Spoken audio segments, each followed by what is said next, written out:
उल्लास नवभारत साक्षरता कार्यक्रम की हाल ही में संपन्न मूल्यांकन परीक्षा में हमारे कुछ साथियों के सवाल थे कि ऐसे शिक्षक जिनका पिछले कुछ समय में स्थानांतरण हुआ है और अब वे नई शाला में आ चुके हैं, परंतु जब उन्होंने परिणाम की एंट्री की तो वो पुराने शालाओं में सभी नवसाक्षर चले गए हैं। वापस से उन्हें हमें नए शाला में कैसे कर सकते हैं, तो चलिए हम स्टेप बाय स्टेप देखते हैं। NILP MP ऐप लॉगिन करेंगे, जैसा कि मैंने लॉगिन किया हुआ है। लॉगिन करने के बाद आपको कुछ इसी तरीके का इंटरफेस दिखेगा। आप इसमें एक बात ध्यान देने की ज़रूरत है कि RSK MP पोर्टल में टीचर प्रोफाइल एक ऑप्शन दिया होता है। उसमें जा कर के आप सबसे पहले देखिए कि वर्तमान शाला में आप पदस्थ हैं, आपकी ही शाला का नाम और आपका सही डाइस कोड उसमें दिख रहा है कि नहीं दिख रहा है। यदि नहीं दिख रहा है तो आप BRC कार्यालय में संपर्क करके सबसे पहले अपना डाइस कोड अपडेट करा लीजिए और वर्तमान शाला में जहां आप स्थानांतरित होकर के आ गए हैं उस शाला में अपने आप को मैप करा लीजिए। मैप करने के बाद अब आप ऐप लॉगिन कीजिए। लॉगिन करने के बाद जब आप देखेंगे तो हम सबसे पहले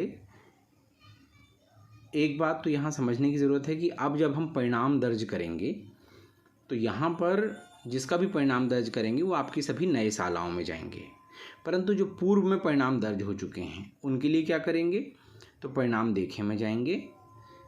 परिणाम देखने के बाद ये पूरी कार्रवाई आपको पहले BRC से अपने डाइस कोड को अपडेट कराने के बाद अपनी ID को अपने नए डाइस कोड में अपडेट करा लीजिए, उसके बाद ये कार्रवाई करना है। जैसे ही आप परिणाम देखे में जाएंगे तो अभी तक आपने जिनकी एंट्री कर दी है उनकी पूरी लिस्ट यहाँ पर आपको दिखाई देगी। जब आपको इस तरीके की सूची दिखाई देगी तो आपको यहाँ एक नीले रंग में एक एडिट बॉक्स दिखाई देगा, आप इसको टच कीजिए।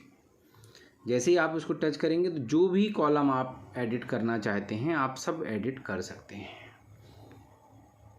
लर्नर का नाम, father name, mother name, category, mobile number, date of birth, जो भी पता आप एडिट कर सकते हैं। एडिट करने के बाद आप दर्ज करें में क्लिक कर दीजिए तो यहाँ पर एक अलर्ट मैसेज आएगा, अंकों की प्रविष्टि सफलतापूर्वक अद्यतन हो चुकी है। हमने पहले लर्नर को कर दिया, उसके बाद दूसरे लर्नर को भी हम ऐसे ही कर देते हैं। ये हमने दर्ज किया, इनको भी हमने कर दिया। तीसरे लर्नर को भी हम अपडेट कर देते हैं। हमें इसमें ये ध्यान रखना है कि हमें वर्तमान अवार्ड सीट और पंजीयन फॉर्म से मिलान कर लें कि हम सही लर्नर को ही अपडेट कर रहे हैं, और हमने ये चौथे लर्नर को भी अपडेट कर दिया। इस तरह से जब हमने अपडेट कर दिया तो मात्र इतना सरल स्टेप में करने के बाद ये सभी नए डाइस में आ चुके हैं। ये हम कहाँ कैसे देख सकते हैं, तो चलिए RSK MP पोर्टल चलते हैं। RSK MP पोर्टल में हमने लॉगिन किया, NILP ओपन किया, यहाँ रिज़ल्ट एंट्री में गए और रिज़ल्ट एंट्री ओपन करने के बाद हमने देखा कि जिन लर्नर को हमने अपडेट किया था उनके सामने के डाइस कोड बदल गए हैं। पुराना डाइस कोड इस विद्यालय का, इन शिक्षक का जो पुराना डाइस कोड था वो आखिरी के 6 अंक 3140004 था।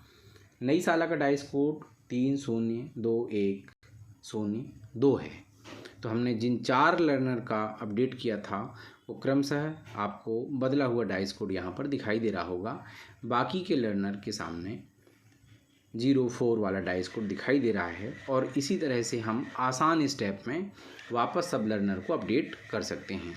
तो साथियों, इस प्रक्रिया को अपनाते हुए ऐसे सभी ज़िलों में, सभी विकासखंड में, सभी शालाओं में जहाँ जहाँ ये समस्या आ गई है, ये समाधान हम कर सकते हैं। धन्यवाद।